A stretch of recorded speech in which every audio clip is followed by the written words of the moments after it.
The lingerie battle royal.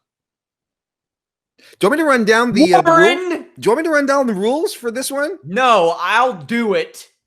I'm just trying to help. Nina is interviewed about the battle royal. If you're wondering who Nina is, it's the former Tina Ferrari, now known as Ivory. She really didn't age for a long time. She's wonderful. I thought, all right, cool. Ivory's in this? Maybe it won't be terrible. The next interview was a woman named The Terrorist. Then Bambi's back there with David fucking McClain. He as well has a baby face. He looks like he's 16. The interviews get even weirder. Two women are feuding over a pair of shorts that got ripped. Hey. Now, hang on a second. Sean, let's say, like, you're a sneaker guy in the 90s. You probably had a nice pair of kicks, perhaps, some Reebok pumps back then. What if some douchebag came up, and just tore the tongues off of your... I would say, son of a bitch, you know what's up? Me and you, in lingerie and overcoats, the person who stays clothed the longest wins. There you go. That's what I would have done. This is a $10,000 battle royal. If you're wondering, that's $23,624 USD today. I did the conversion. Look out, Brandon Thurston. Jesus. Exactly. I'm going to sorry, Brandon, I'm putting that on the side of a mug. I guess I didn't understand this at first. They all came in wearing street clothes. One woman was wearing a trench coat. David McClain sounds like such a car salesman. Yeah. And I've noted it in the weekly before, like, you can't ask him any question because every single question you ask David McClain is him trying to put over as many people on his roster as he can in one answer. Now, that being said, David McClain is a great dude. I love talking to that guy. He is a very nice guy. But man, he was a car salesman. We've done retro reviews that are from like 10 years ago, and we're like, man, fast for the era. That's this. I don't know of many moves that happened, but you had to be stripped naked or tossed over the ropes. Well, strip to your lingerie. This match has multiple WWE Hall of Famers, Warren. Yep. Multiple. Luna Vachon. The highlight of this was this hilarious punch that sent Peggy Lee tumbling into a bunch of people, and it wasn't supposed to. Is there anything in this match that stood out to you? Yeah, the fact that someone told Peggy Lee Leather that it was a good idea for her to, with her ample cleavage, to wrestle in spaghetti straps. Oh no, we got more to talk about Peggy Lee Leather. That was frightening. Like, honestly, and I don't mean this disparagingly. It's just, you see her go, what she's trying to do, and she's constantly like readjusting herself. And I'm like, you poor dear, you just should have worn something with a little more support. You would have been fine. It's not. It's like she herself was not comfortable. Let's put it that way. This is one of the dumbest match ideas I've heard. Well, the thing is, and I mean, look, either over the top rope or stripped down to their lingerie. No one really got stripped down to any lingerie. Yeah. David McClain, if you were listening to him, you would think this was Lawler Von Erich. Yeah, absolutely. This is one of the great nights in the history of our sport. Oh my God, it's amazing. What are they going to do? All this for $10,000. And another moment that was fantastic is the audience was chanting. I don't remember who was tearing at who, but the audience was chanting, "Take it off, take it off." And David McClain was like, they're chanting, Brandy May, Brandy May. Like, no, David, they're not chanting Brandy May. The terrorist seemed legit afraid that her underwear was going to come off. Yes. And the crowd is chanting, take it off. It's a bad idea. She strangles someone with her stockings eventually and eliminates her. This sucks badly. Luna Vachon is also in this match, by the way. I thought that's as bad as it could get. By the way, the terrorist wins the $23,624 converted to $2019. And by the way, her complete moniker is the Syrian terrorist. But back then they just called her the terrorist. Correct. And she played a very similar role in Glow. In fact, it was that motivated one of the characters of the television series. Mm-hmm. So, yeah, I thought it couldn't get any worse, Warren. Then Peggy Lee Leather's backstage. Do you watch Saturday Night Live? I have. I'm going to ask you after this to Google Weekend Update Kathy Ann. There is this character that comes out there wearing a pink windbreaker, smoking a cigarette, talking about things like Trump's border walls and Nazis and Al Franken, Pizzagate. Peggy Lee Leather sounds exactly like Cecily Strong's parody. Well, I don't know what was going on out there, but I don't like it. I don't like it one goddamn bit. And then Luna. Luna doing Luna. Shit. This is Luna turned way up. We're gonna fight somebody. Somebody give me a fucking animal. And then somebody. Medusa. It was Medusa. Medusa just waltzes back on screen with a snake, puts it around Luna's neck, and Luna's just like, yeah, snake, and leaves. That's it.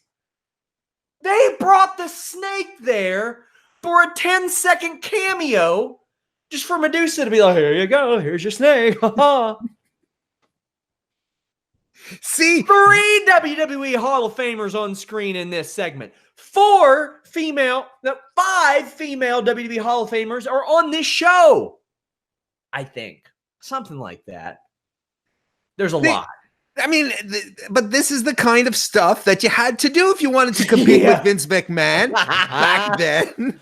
You had to pull out all the stops. You have your trashy, redneck wrestler cut an incomprehensible promo. Then you have the weird one come in squealing, and you end up with live reptiles. So the thing is, I would like to imagine that Lee Marshall had some input in it because he's the only voice I can do. I can't do a Gagne voice.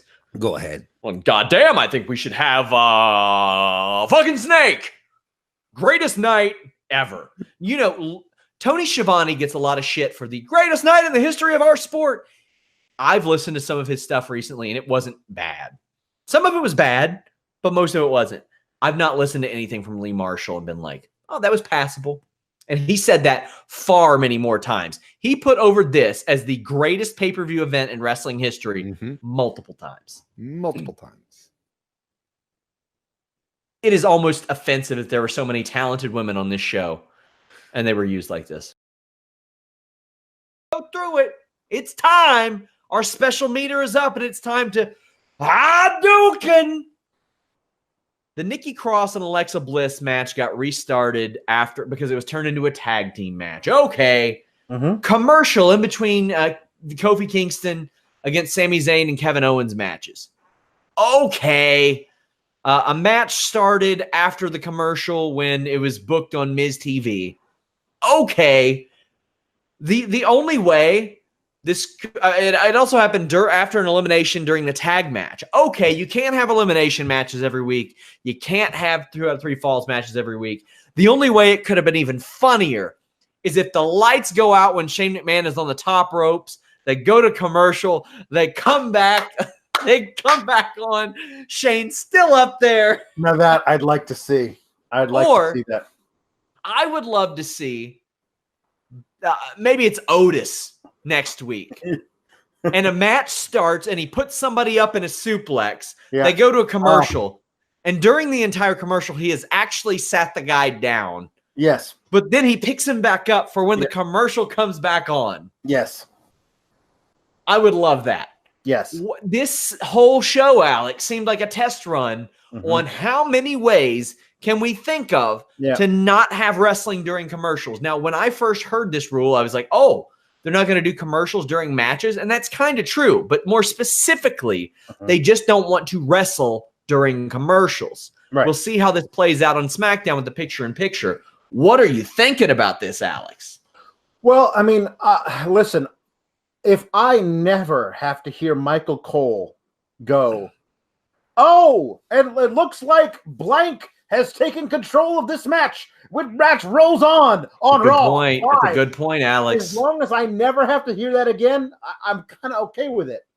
But here's a wacky, crazy idea. How about you figure out a way to do a whole match in between commercial breaks? How about you do like entrances or whatever? Like the matches don't need to be 20 minutes long. Maybe occasionally they will, and you'll find a way to restart it or whatever. But if the matches are like 8-minute sprints, you could do the whole match in between the commercials. You could do that, and then you wouldn't need to do like. Or hey, you don't have to have entrances all the time. Right, that's also true. Like it's. I don't know, but I'm willing to see where they go from here, but it seems to me they've spent all their ideas. And I'm with you as well. They can't do elimination matches and then restart matches. They can't do 2 out of 3 falls matches every week. It's just going to become weird. Like here's what I think they could go back to doing is making TV matches have time limits, like the old TV title on WCW. And then you could have fun, cool ways of like guys in the last 30 seconds, like scrambling to get pinfalls and stuff. You could do things like that so that the thing has to happen between the commercial breaks. And that's why we have this 10-minute time limit. That could be, that would be kind of a new fun thing to watch. Yeah, it's a Vince McMahon thing. And I even put in my article, like, hey, this is the way that things are right now. But so was Hour 3 of Raw is going to look and feel different. And I talked to so many people backstage that were like, that used the buzzword, it's Raw. Okay, cool. I did not react well to the wild card announcement. For those who are wondering, we're going to review this show in totality, but I wanted to get this right out of the way. I got a text message from somebody within WWE that I think very highly of, who doesn't usually talk to me while shows are going on. So this surprised me. And they said to me, quote, dude, you just hate everything WWE these days, end quote. Now, I have been known from time to time to have thin skin. I live in a town of 250, Alex. If somebody doesn't like you here, something has gone wrong, terribly wrong. It's true. That has been rectified in recent years. But what I do get thin-skinned about is someone, especially in the company, implying that we have some sort of bias, implying that we are not fair. I love what I do. I could do all kinds of different stuff if I wanted to. I want to cover pro wrestling. I love pro wrestling. I love combat sports. I love Fightful. It's what I care about. And I also care about the integrity and the intelligence of our viewers and our readers, and I respect them too much to provide a bias. And if I ever felt like I was biased, I would take myself off the show. Right. I poke fun at Alex a little bit sometimes when he has his favorites, but if I thought it compromised the integrity of the show, I would replace Alex, and Alex would probably go, you know what? I understand. I'm not having a good time doing this anymore. Yeah. You got better shit to do with your time if you're being miserable during a show. And I said, no, you know what I don't like? I don't like a bunch of call-ups in December with no plan. It was just a quick Band-Aid fixer for when Vince McMahon came out and said, we're gonna listen to the fans. And then they brought up a few people who probably weren't ready to be brought up. Sure. But hey, you know what? A couple of those I ended up liking. Lacey Evans, I'm liking her. Lars Sullivan, I'm liking him. EC3, what the hell's going on with him? Heavy Machinery, why'd you bring them up? They don't know. What brand are they on? Some of them we still don't know. What brand is Nikki Cross on? I don't know, Alex. I don't know. So what happens? Nothing happens. Things don't get better. The creative direction doesn't get better. Of course, there are a few bright spots. The Kofi Kingston storyline ruled. Loved it. But they completely lucked into that shit. Sure. And hey, that's okay. I'll take lucky. I'll take good if lucky. Then they brought up more people. They brought up Gargano and Ciampa. And, you couldn't have predicted what was going to happen with Ciampa. Ricochet and Aleister Black, and it's like, hey, what brand are they on? I don't know. We'll figure it out. Superstar Shakeup. We'll announce it like a month and a half, 2 months ahead of time, so you guys know that we'll get serious eventually. And I'm like, all right, you know what? That sucks. It's stupid, but whatever. I bitched about it leading up to WrestleMania. Something like 30 people switched brands. And then we hear through the grapevine, well, they'll get more serious around WrestleMania or around October. That's when Fox wants the separate brand splits. I'm like, all right, cool, whatever. WrestleMania comes and goes. The Superstar Shakeup comes and goes. And I'm thinking, all right, Alex, here we go. They're going to get serious. They're going to get serious about this. And why is the brand split important, Alex? Why is it important? You tell me. Because they have so much talent. Yeah. They have such a just stocked roster that you can't fit the amount of good people they have on a single show. 5 hours worth with combined brands. And you got such a good roster, you don't know what to do with all these people. Even though traditionally you have had a massive struggle finding anything to do with some of these people that you fell all over yourselves to sign. Some of which you signed purely out of spite so somebody else wouldn't have them and use them creatively. Holy shit, man. Some of these guys. You could take a full quarter of the main roster, drop them back down to NXT, and run a 2-hour NXT show every week. Luke Harper wants on TV, Alex. He's begging to get on TV. I had a person that told me today, whatever happened with Vince and Luke Harper, Vince decided that he wasn't going to like whatever he did. And that's somebody real close to the situation. So you got these people that are begging to be on TV, and they said, you know what? If I can't get on TV, can we just get out of our deals? Vince is like, nah, not doing it. Not doing it. And I'm okay with some of the stuff that's happening here, but my God, they get on there tonight and they say, well, here's what we're going to do. Wild card. And it was delivered in such a way that I thought it was Vince being a parody of himself.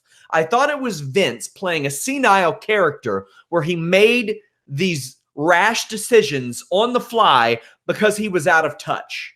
Now, I do hear a fair share of people say, end the brand split, end the brand split. Well, then you got about 15, 20 more people who are unhappy. You've got 15, 20 more creatively unsatisfied people. You've got a whole host of people that don't have any goddamn clue what their future is going to be in a company that they've dreamed of getting to and worked their ass off getting there. That some of them have moved across the country to make travel arrangements easier. You get all this shit going on, but one guy changes things last minute. Happens all the time. And then I got somebody who I like and respect saying, man, you just hate on everything WWE. And initially my reaction to that would have been, piss off, mate. But I said, no, there's a lot of things I like about WWE. There's a whole lot of things I like about WWE. I love the Lars Sullivan build. Wish he could get some matches. Firefly Funhouse seems different and fun. The Kofi build was great. The Lacey Evans stuff was great. And they say back to me is, all I know is I went out in the crowd and they were going nuts. And I said, that's nice. They have the ability to do that. They reserve their right for that. But you know what? You know what makes me go nuts? Shit that makes sense. Even a semblance of it. I do not trust any live Raw audience. They cheered Baron Corbin out, or not cheered. They gave Baron Corbin a reaction out the ass last week. Right, I was there. It was loud. Right. I do not trust any live Raw audience to think critically when the first strains of No Chance in Hell start playing over the loudspeakers. Like, oh my God, it's Vince. I get to see Vince. When I swear to you, a whole bunch of those people, the day prior, would be tweeting out stuff about how Vince sucks and he's so out of touch and everything. But oh my God, he's here in front of me. I better cheer for Vince. Now, I mean, what upsets me is that this person knows better. This person knows better, and they know it's horse shit. They know that the superstar spot or superstar shakeup was botched monumentally. Huge botch. Yeah. Why? Because Raw doesn't have any workhorse women that have been protected. SmackDown has no tag teams. None. SmackDown has no tag teams to the point to where the Hardy Boys vacated the title. They throw up a graphic of what's going to happen with the tag team division. One of those tag teams is Shane McMahon and Elias, and the other one is Finn Balor and Ali. What did I miss, Alex? Ali's your boy. When have he and Finn Balor become a team? They teamed last week in the obligatory 2 good guys who were in the Money in the Bank ladder match versus 2 bad guys who were in the Money in the Bank ladder match. Now I guess they're a tag team. You know who else is on SmackDown that we haven't seen in 3 weeks? Heavy Machinery.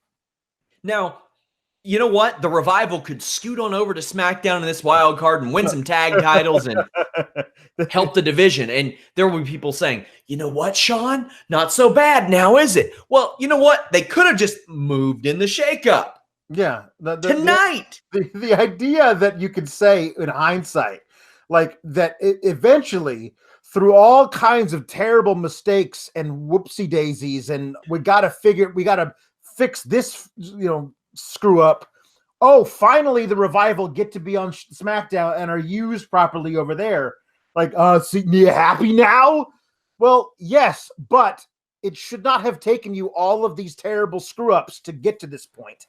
Like that's not how things should. The whole Superstar shakeup was terrible to begin with.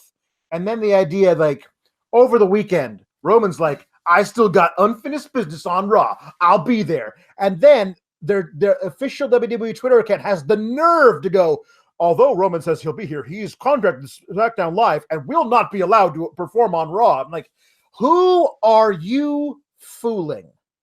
Like, was such an obvious ploy of like, God, ratings still suck. In case of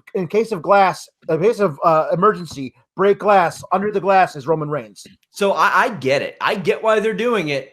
They want to stack this show and they want to stack all these shows. I get it, but if you build stars, yeah, man, effectively, you don't have to worry about this. The main event of Monday Night Raw tonight was a match that could have main evented SmackDown Live tomorrow night. It featured 2 SmackDown people.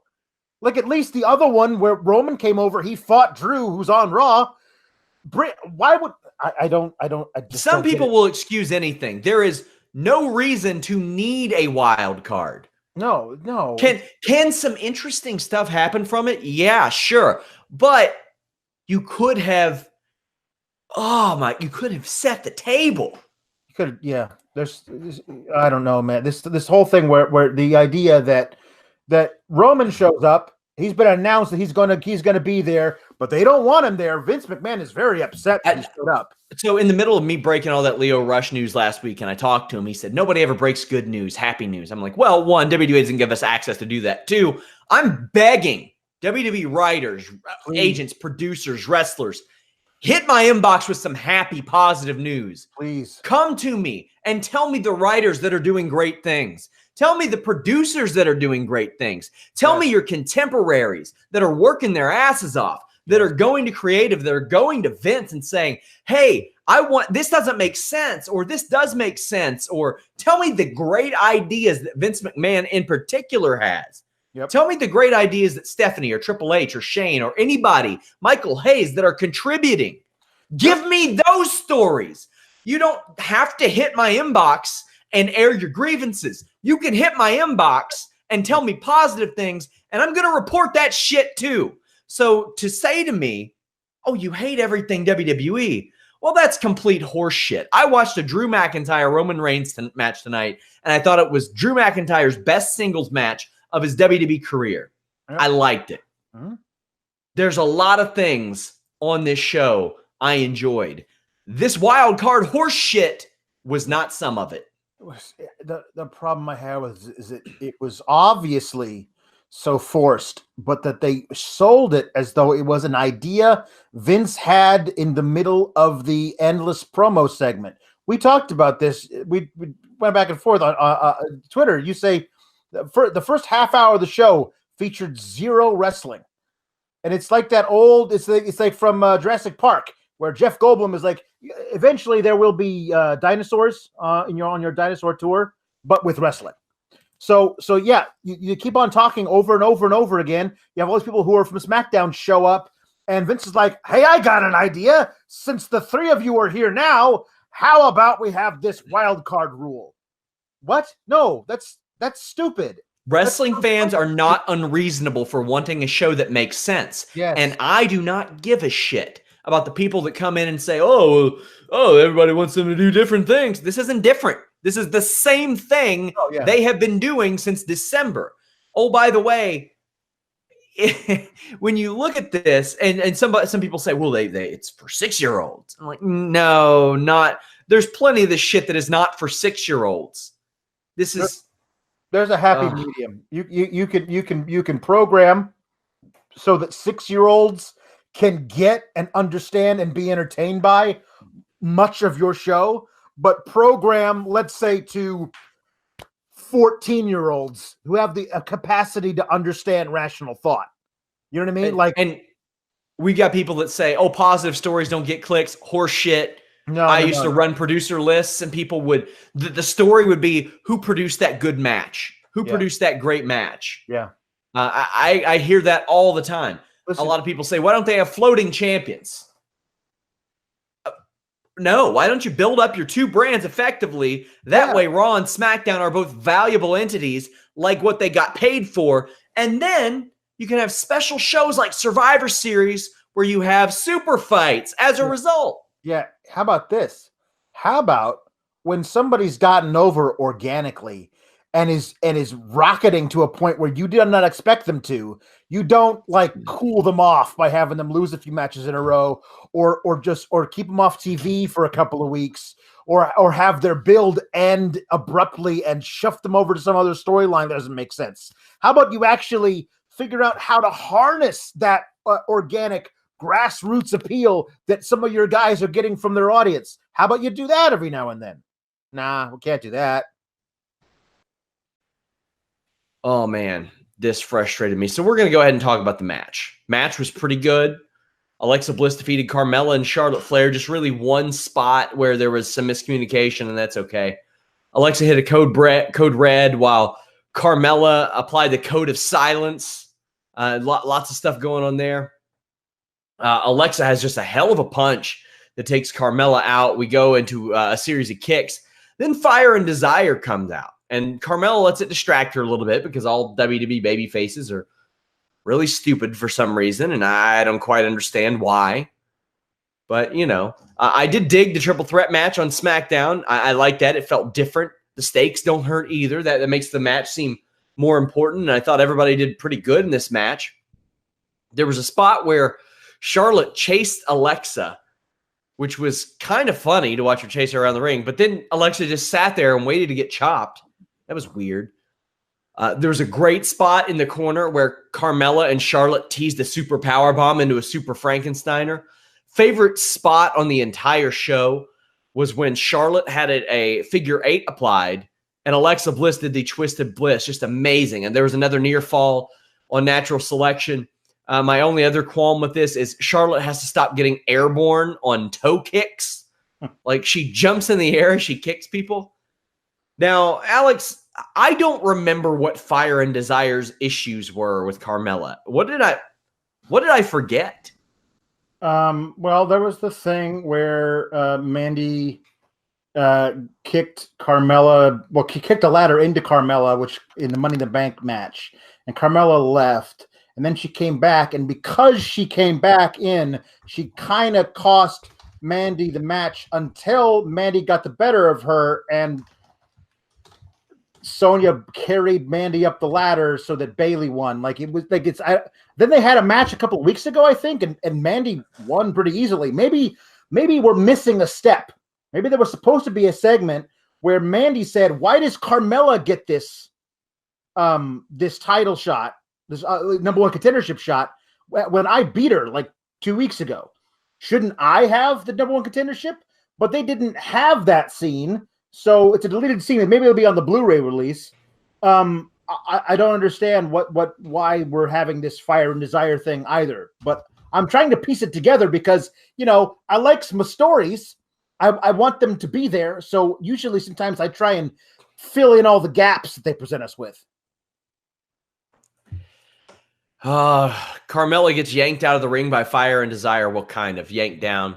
Alexa Bliss wins. So a Raw superstar challenging for the SmackDown title. All right. So a little bit of a spoiler here.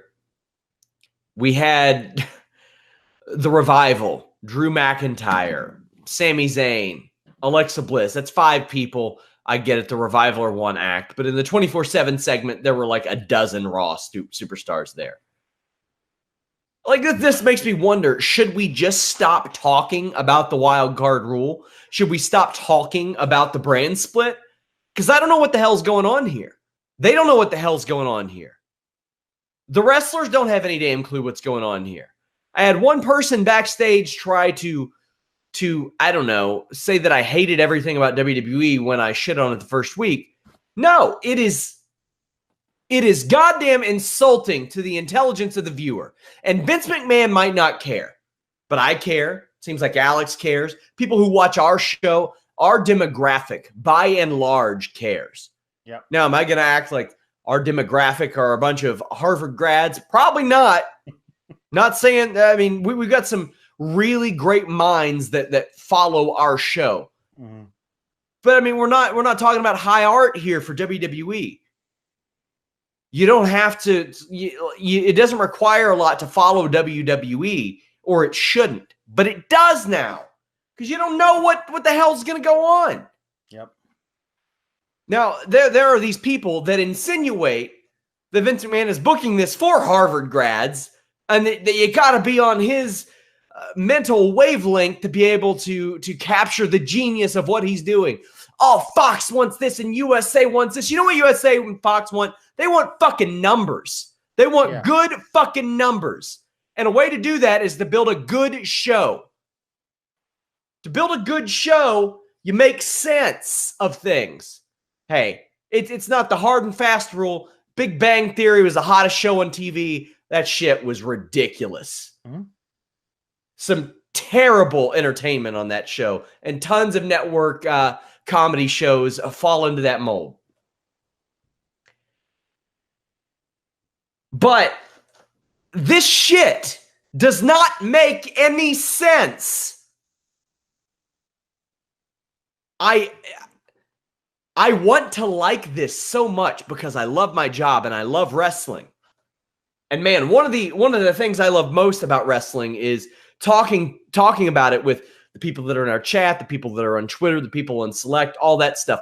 Man, I live for that. I really pride myself on engagement.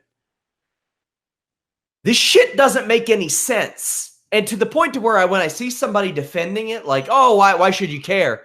It's very frustrating to me. It's really frustrating to me. Almost as frustrating as them doing the shit. Alex, you can rant. Yeah, well, okay. Here's the deal. The problem is that I had somebody say it's so lazy to the point of just being awful. And the problem is that it's not even lazy. Lazy would be Alexa Bliss is on Raw, so she's gonna have to challenge for the Raw Championship. That's lazy, because you're not creating a story to figure out how to get her someplace else. This is just insulting. Like, it's just like, it's not even lazy. It's just, it's operating with zero consequences to your actions. It's the idea that you could just say, why? Because I said so. I mean, that's just obstinate. That's not necessarily lazy. It's just, I decided that this is what's going to happen. Why? Because I said so. So it's going to happen. Like, that doesn't make it, that makes less sense. I mean, Alexa Bliss could Alexa Bliss versus Becky Lynch. That's a program we did in 2016 for the SmackDown title that was actually pretty good. Like, that was a good program they did. Bliss and Alexa, Bliss has gotten better. Becky's stratospherically over, and Bliss has been a multi-time champion.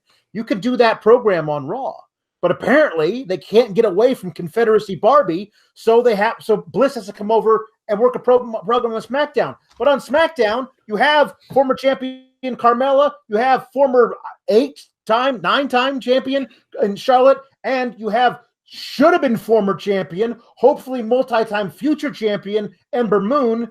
Not to mention Fire and Desire. You have all of these women. Why'd they split up Riot Squad? Why'd they split up Riot Squad? They didn't know Ruby was going to get hurt. They didn't know. Why'd they call up Buddy Murphy? He's been on TV once and wasn't even on TV when he was on TV. Yeah. I mean, Liv Morgan tweeted out missing posters for herself tonight. Liv Morgan did this. Liv Morgan would like to know why Alexa Bliss has a title opportunity on SmackDown and she doesn't, because she was actually brought over here on SmackDown. There are half a dozen, more than that, 8 women on SmackDown who deserve a title shot more than Alexa Bliss, because Alexa Bliss isn't on SmackDown. And Roman Reigns is walking the halls, and he goes in and kicks everybody out of the locker room. And I do like that everybody was like, well, see ya. Because, I mean, he is the big dog. That's how WWE has perpetuated him. Yep. Then the greatest moment in wrestling history, the single moment that made Alex a wrestling fan, the night that wrestling was revived for, Reigns says, not you, buddy. Buddy Murphy's career highlight. Roman Reigns spoke to him directly, made eye contact with him, Alex. Yep. Yeah, he deigned to give him his attention. Yeah, you can go ahead and tell the rest of this thing, and then I'll talk about why I didn't love it. Well, after. Reigns goes, not you, buddy. I saw you were there. And what he means by that is he saw Buddy Murphy in the background. I don't know if this was planned ahead of time. I don't know if Buddy Murphy just happened to be there. But I like that they played it up. It made a lot of sense. So Buddy Murphy's like, I don't know who the hell did it, but if I knew, I sure as hell wouldn't tell you. And got face-to-face with Roman Reigns. They brawl a little bit, and then Reigns throws him around, kicks his ass, and holds him up to the locker area and says, who did it? Who did it? Buddy Murphy says, it was Rowan. I didn't see Daniel Bryan. It was just Rowan. What did you hate so much about this, Alex? Well, listen, Buddy Murphy hasn't had a match on SmackDown. Like, I don't know how many months ago he was brought up. Many. But he hasn't had a match. Like, a match. Like, he was transcendent as 205 Live champion. He was go back and watch his matches if you haven't, if you've forgotten. He was so good in 205 Live. And they brought him up, and I was like, that's awesome. He deserves it. Because, let's be honest, he was never really 205 pounds. So he could hang with guys like, Rollins size and stuff like that around that thing. I was really excited that they brought him up. They haven't used him.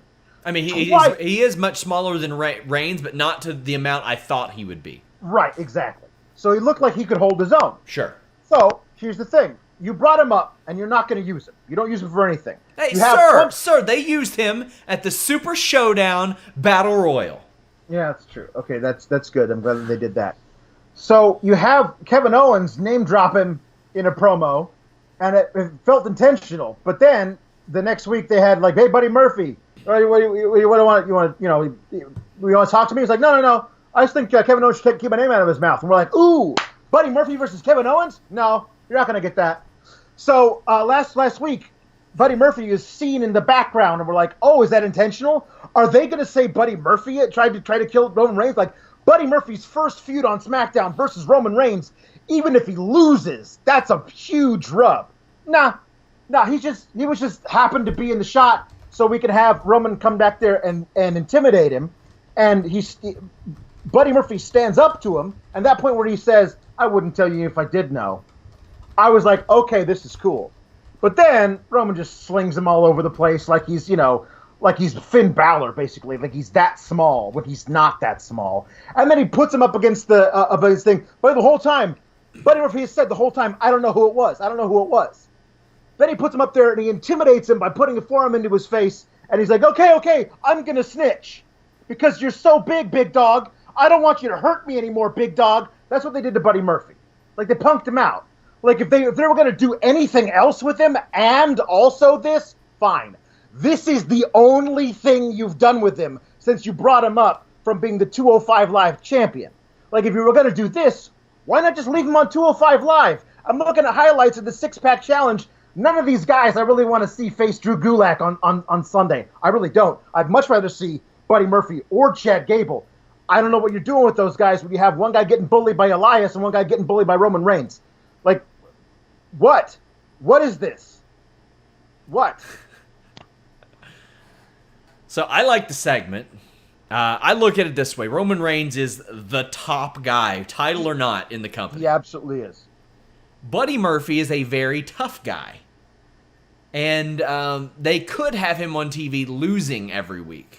Right, that's true. I would say to you, how do anyone who only watches SmackDown and Raw know that Buddy Murphy is a tough guy?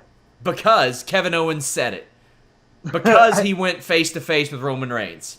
Because he's a former cruiserweight champion.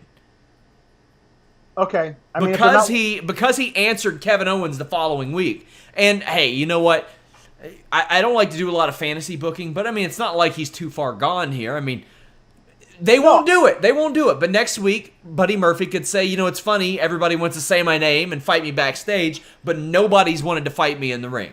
Right. They won't do it, but they won't do it. I don't think, like, him getting punked out a bit by the biggest name in WWE is the end of the world. Storytelling. That doesn't mean that it's not stupid with regularity. All the cameras on the lighting rig. The terrible acting that went along with it. The camera on the goddamn car that nobody has mentioned. Yep. This. Okay. It is not hard to do this. It's not hard. Reigns shows Bryan a video of Rowan walking quote, unquote, from behind the rig. Keep in mind, last week, Daniel Bryan's big aha was, hey, there's this guy here that looks just like Rowan. Mm-hmm. So Bryan then starts slapping Rowan. Right. Saying he doesn't like liars. Rowan's been lying to him for a year. Says someone else must have told Rowan to do this and it wasn't him, and he gets speared. So how does he know that wasn't Rowan? How does he know that was Rowan? How does Reigns know that was Rowan? What the? This is really, really stupid, Sean. You went to all the trouble of bringing in a guy who looks like Rowan's dad. He's got the same length and the same color of beard. He's also bald. Even last week on the show, in the damn interrogation room, he was wearing a zipped-up black hoodie. What was the character wearing in the footage but a zipped-up black hoodie? Like, it was like they brought him in last week to do the thing in the thing. And then also shot that footage of, like, how you, Bryan, created reasonable doubt as to who this person could be because they look so much alike. So how does Bryan see the footage that Roman is showing and say, oh, that's obviously you, Rowan, my partner and bodyguard, and not the man that I said looks exactly like you, so we can't be sure if it's you. There's a person, I'm not trying to shit on him, I like Julian, but he said, what did he say? The story's not over yet. I guess wrestling fans have never watched Murder Mysteries before. You got some balls, buddy! Because that's all I watch outside of wrestling. And Murder Mysteries makes sense based on the clues provided. Yeah. Why isn't Roman Reigns asking where the fuck the footage came from? Yeah. Why is he not saying, hey, you know, there was a camera hooked to that rig. How did our team get access to it? Hey, you know that video package that was shown? Right.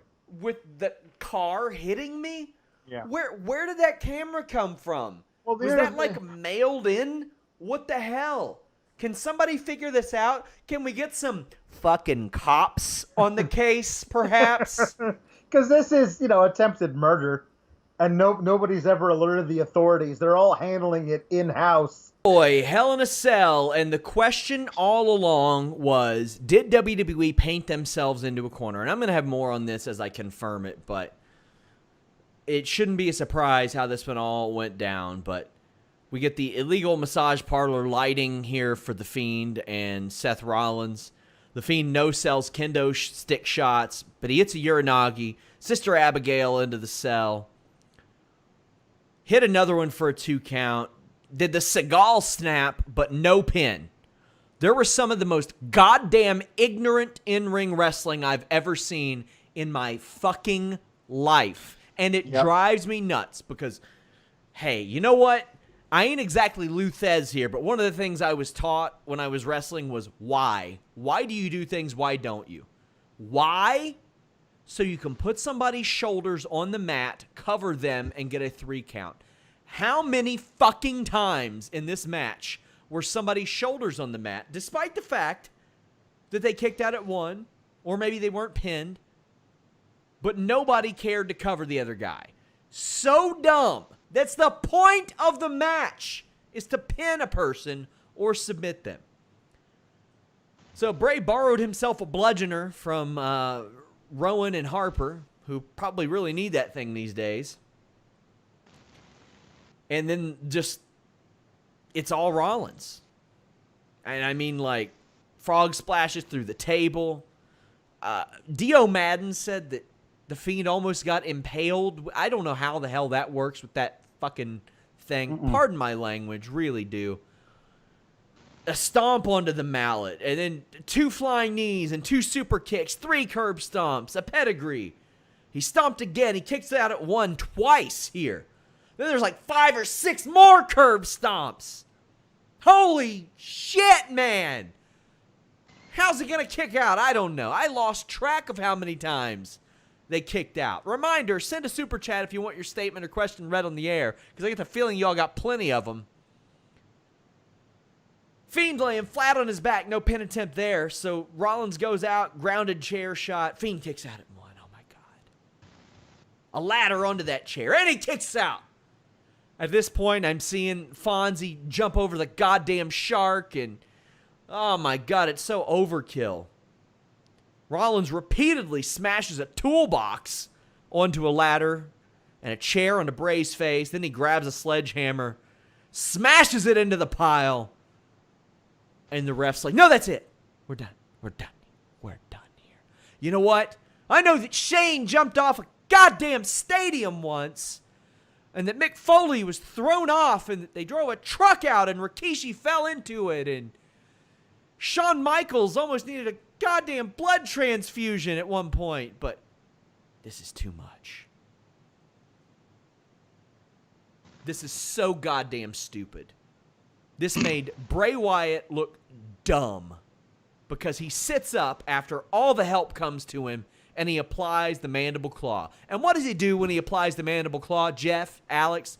He holds his opponent down for more than 3 fucking seconds! Now, hey, you know what? I scream this at the risk of people saying, I love Mark. He thinks it's real. He fucking thinks it's real. God, it made him look so fucking dumb. And I get it. The horror movie final boss isn't always the smartest. Michael Myers isn't always the smartest. Jason Voorhees isn't always the smartest. But goddamn, why was the match booked if it were going to this? Oh boy. Alex, I'm giving you first crack at this one. Well, I guess I had first crack at this one. So here's the deal: when you have a character like the Fiend, the danger with him putting him in a match where he has to either win the title or lose his first championship shot at this point in the build of that character is really dangerous, because I mean, if he wins the championship, then he's got to lose it at some point, and you've built this character up that he's this otherworldly, like, force of evil. How could you possibly beat him? So he can't lose, right? But also he can't win, right? So what do? You do this bullshit which is why the match shouldn't have happened in the first place. It was way too early. We've only seen The Fiend wrestle once. That pseudo squash that sent Finn back to Full Sail. That's it. And the next time we actually see him come down to the ring for a match, by the way, commentary team, you gotta lay out there. You can't be like Jerry Lawler going, oh my God, he's so spooky. I don't know what to do, as he's walking down with the head lantern. Oh my God, he'd give Freddy Krueger nightmares. Like, stop, shut up. What broadcasting school did you go to? You ruined the whole mystique of the whole guy. But fine, because here's the thing. You also made him so spooky and weird that he never appears without a strobe light, but he can't wrestle in a strobe light. So what do? You do the red light district lighting. Like, I mean, the whole time, I thought it was like, holy crap, their light board got screwed up and they can't go to the next queue. No. They wrestled the whole match in it because they decided that you can't have The Fiend wrestle in regular match lighting because then it would ruin his mystique.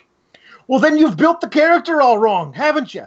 You figured out the way you didn't do anything right with him to the point where if you think that if he wrestles with regular lighting, the whole thing crumbles, then you completely screwed it. You completely screwed it up. Then you have this whole thing where he takes all these chair shots and all this stuff. He does all this damage. He takes 75 stomps. By the way, this is what the lead up was. Braun takes 3 stomps and a pedigree to put him away. So that's a callback. So Rollins has to do even more. Why does Rollins want to kill this man? What like has Bray like shown up at his house and threatened to murder his family? No, he's just a guy. He's just a guy wearing a mask. That's what we're told by a bunch of people. No. We have to murder him. And so he kicks out at 1. And he kicks out at 1. He kicks out at 1. How are you ever going to legitimately beat this guy? Ever. If you have this on file and people have watched it. He's unkillable. So now what? Now you booked yourself into another corner because now if we have the next time he has a match, if you're like, oh, let's have him face the Undertaker at Sands of Time, and then what? What's Taker gonna do to him? Is Taker gonna do old school? That's really gonna put him down for the count? What the hell have you done? This is completely screwed. You had a character and a storyline that was perfect. It was handed to you on a silver platter, and you fucked it. Why did you do that? Don't do that. You did that to yourselves. Let's get to some super chats real quick. Fiend became Red Sin Cara. Somebody says, Eloquent says, I never thought I'd see the OG Sin Cara lights. Ross Gould says, just turn the lights out and have Bray disappear under the ring. Ending solved. I mean, maybe after the beatdown. Him sitting right up and attacking made him look dumb. Like he wasn't smart enough to do that 1 minute earlier. Hannah Moore says, I called them being backed into a corner, and, well, they sure as hell did. It seemed like, and when I say seemed like, I'm not reporting this, but it seemed like the arena let the cat out of the bag a little bit early, and they're like, well, shit, we got to do it now. Let's just do it. I know whose idea it was, and I'm going to follow up on it, but my God. Mr. Big Bad Bean follows up on Alex's point. Jeff, did they make the Fiend too strong tonight? You are all static. You are all static. You got to fix your mic. Drew Nichols says all WWE main roster shows on premiere week were trash. Great premiere, huh? Love you guys. Yeah, that was a wild one. That was something else. Test. Yeah, we got you back. Sound great. Okay. This was a confluence of 3 different things that are an issue with the WWE. First, their love of spectacle. They love the big supernatural, larger than life. We make movies, and especially with Bray Wyatt, where we've had exploding monitors and singing children and all these other things we try and do to make him seem spooky all the time. And it's too clever by half all the time. Add that to the fact that they make really crappy babyface champions.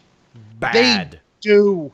These guys, and the only way they ever get an edge about them is by doing heelish things. They sound petulant at times. Their alpha maleness gets the better of them because it appears they don't have friends when they're getting their butts kicked. I mean, they just make them look like geeks. And then the third thing, Hell in a Cell brings with it an expectation that you're going to see a violent fight within a ring that comes to a finish in addition to some otherworldly spots or some violent spots, and that's why people buy tickets to the show. And it wasn't just that they ended it with the sledgehammer, which is just ridiculous because they need to somehow retcon that away from existence, because Triple H always bringing a sledgehammer into the ring has given this expectation that you can use the sledgehammer in dumb ways, but never in the way that you're supposed to use a sledgehammer on a person, which is with the metal part coming crashing down and crushing a man's head. And so you get a bunch of plunder, but you don't get a lot of great spots. Most people probably couldn't see half the violence because of the lighting. If my live arena experiences with their lighting is any indication, you probably couldn't see it. You probably tried to have to watch the monitor or the Titantron up there to see it clearly. You didn't get a lot of violence. You didn't get a lot of cool spots. You got a lot of plunder and a lot of Bray kicking out. And then you got the referee calling for a bell when people wanted the violence. They wanted to see him hit a guy with a sledgehammer to see if he would kick out. And then they probably would have crapped if he had kicked out at 2. But the fans wanted to give this character. The fans wanted to give this chances, several chances. Yes, they tried. They really did. And if they're not rushing for a refund going, we wanted a Hell in a Cell match, them chanting AEW to end the show, that's this Raw show might be in trouble if they're going to be doing all this stuff with it. I think NXT has enough goodwill, but God, if AEW people are watching this and not saying we need a viable alternative, and I don't have my hopes that they have all those instincts correct, given the weird John Moxley, Kenny Omega moment camera shot that's straight out of WWE, because these guys, some of them were raised on WWE in cinematic moments. Cody's my guy. Cody's the guy with the instincts I trust the most. Yeah. But AEW, their vice presidents have to be watching this and going, oh man, we have such an opportunity this week to earn so much goodwill. And I'm with you on the building baby faces poorly spot. It happens all the time. And occasionally it happens. Like, hey, Kofi Kingston was a great babyface champion. Loved him. Thought he was great. Daniel Bryan back in the day, really great. Impact books great baby faces all the time. It's not hard. When you go to an Impact show often, okay, so sometimes you'll hear the crowd chanting for, like, OVE, but, like, Tessa Blanchard in there against Sami Callihan, they ain't exactly booing Tessa Blanchard there. It's not hard to build good baby faces. And these guys I push don't back? Huh? I want to push back on your statement that Kofi was a good babyface champion. Because he wasn't. He was New Day Kofi with a belt. He wasn't That's a good champion. Babyface. Okay. That's a good. Throwing- That's had him over as a babyface for the last 4 or 5 years. Well, They he's got been crowds over, to but- chant his name. It got people to buy his merchandise. It got to the point to where people almost willed this push into existence for WrestleMania.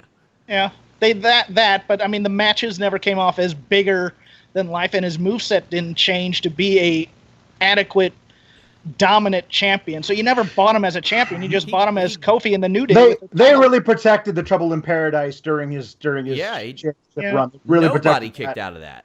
Yeah, and his the feud with Randy Orton really built to a head where he was able to like get revenge on that whole thing. The problem that you have with the Kofi thing is the way it ended. Sure. Also, with that and throwing pancakes. I mean that. Well, Daniel Cormier dances with fried chicken and ice cream all the time. I don't have a problem with it. Okay. But Corey Cropper, Nikita Krylov fan, says, it felt like they tried to make a 1994 Undertaker storyline work in 2019 with that entire main event. I agree. Bring me the Kane playbook is what I wrote on Twitter. Yeah. Drew Nichols says WWE booked this like Seth was a mega face going into this. Not many cheered, and by the end, no one was. How can they be so incompetent? They are, and Seth has no redeeming qualities. Like, I would much rather him come out tomorrow night and say, everybody that booed, you can kiss my ass. I don't give a shit. You weren't in there with him. I was. I did what I had to do to get out of there. Kiss my ass. Go to hell. I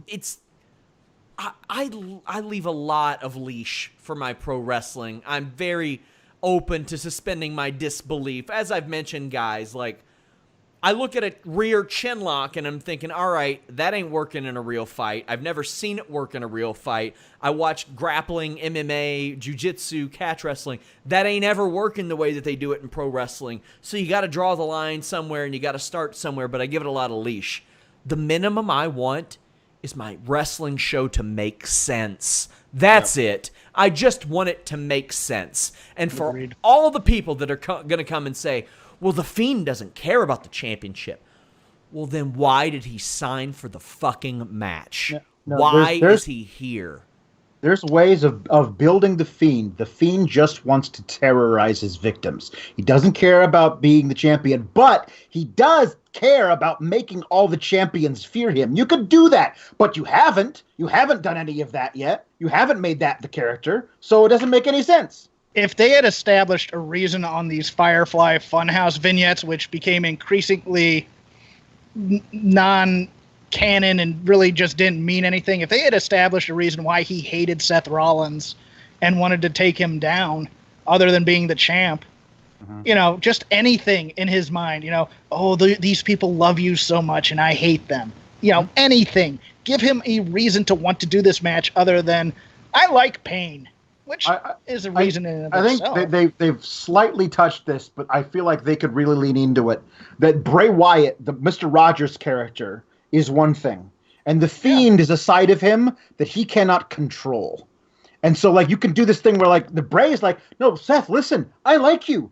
But the Fiend, he just wants to hurt you. And I can't stop him. I want to, but I can't. You could do all that stuff. You haven't. You haven't actually. You're trying to play 35% of everything as opposed to actually picking an angle and running with it. And it's not working. I'd be okay if the Mr. Rogers Bray Wyatt got beat. I'm okay with that. Yes, sure. I'm okay with that. And then the Fiend is the indestructible animal. My God.